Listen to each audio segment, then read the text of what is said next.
Jump in. What's up, Art of Construction Tribe? Devin Tilley here, and I'm so pumped to be on site at the 5330 show home with my buddy Paul Kreischer. Yep. I didn't look it up, but boy, it was many podcasts ago where we met and had you on the Art of Construction podcast. And I wanted you here today at the showcase and we're going to go through and talk through about kind of the good, bad, and ugly of this old house, of how do you take the new and the old and you blend it and add the best value. They're working live, they're hammering behind us. We're going to have a bunch of fun here talking through this today. All right, Paul, so before we go around and talk through the good, bad, and ugly of like different areas that you've been pointing out, and the goal for me is to understand what Art of Construction maybe should have done a little bit differently to make more value and create more value for insulating this house. But what is your platform and what do you do? Sure. Well, thank you, Devin. So, Heart of a Building, guys. We're doing video documentaries currently airing on Rocky Mountain PBS here in Colorado, showcasing why people care to do high performance, net zero energy, all electric homes, multifamily, commercial buildings. And we love working with people like Devin, and what you're doing on your educational platform, but also having a chance to work with him on his addition to his home to talk through what the best options are to make it better insulated, more airtight, and more towards an optimally performing, high performance building. Awesome. So now, Devin, what you and I are talking about is your closed cathedral ceiling that you've got up here. So basically, this whole area, it's great, 2x12 construction, nice deep cavities that can be insulated well. In Denver, traditionally, they're either going to require that you'd vent all of these bays, which is really absurd, or you'd have to do something to make sure that there wouldn't be condensation happening on the underside of that roof deck. And what they're concerned about is if you did fiberglass bats in this area, all these areas, it's like, well, there's going to be gaps where the warm air from in the home will go up against the furnace. So, Devin, this wall has an 1.5 inch cavity in it. Unfortunately, it's not quite thick enough for the insulators to really blow into there. So, a next best option is putting rigid insulation on the interior side.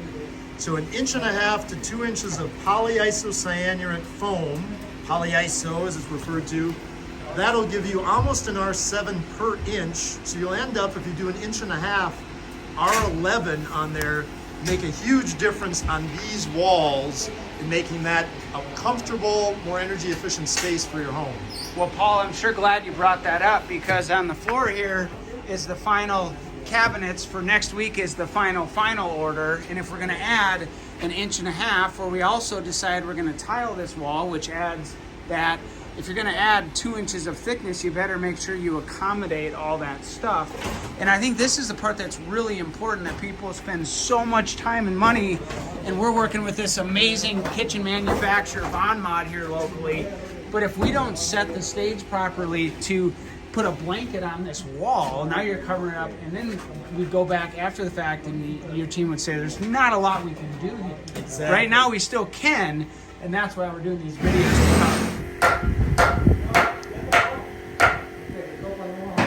So the closed cathedral ceiling you have here, Devin, is great. Having 12-inch rafters, it's going to be a great area to have blown-in insulation put in, short fiber fiberglass or cellulose insulation. Now, the city of Denver has always had a concern about needing venting even in closed cathedral ceilings because of the risk of condensation. And they have, they've had you required you to put in a couple roof vents. Honestly, they'd have to do it in every one of, you'd have to do it in every one of these bays if it was really going to be effective and working, which is absurd. So the best thing is to dense pack it full, make sure that there really is no way for warm air from the underside to get in and drift up to the roof deck, up against there and create condensation.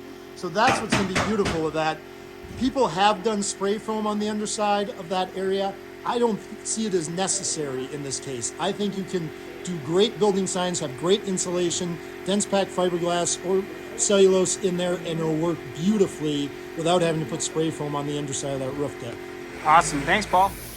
Well, Paul, I wanted to thank you for coming by and seeing this project. I'm excited to figure out what the best solutions are, what best value here for the homeowners, which is us in this one. Yeah, right. And so maybe we have you back with your platform and talk about when it's done and what we trade-offs and what we did to figure out how you create the heart of your home, which is Yeah. definitely what we're at. Yeah, well, it'd be fantastic. We'd love to see how this gets wrapped up and then potentially come back and do a Heart of a Building episode showcasing Devin and his wife and his family's why they're doing this. Why do high performance? Why do this type of construction? Why have it be your forever home and the things that you've built into it? So, yeah, we'll look forward to coming back and checking things out. Yeah, everybody likes a good blanket, right? So Yeah. hopefully we can put a good blanket on this thing and come back and talk about it. Exactly. That'd Awesome. be great. Thanks, Paul. Cool. All right.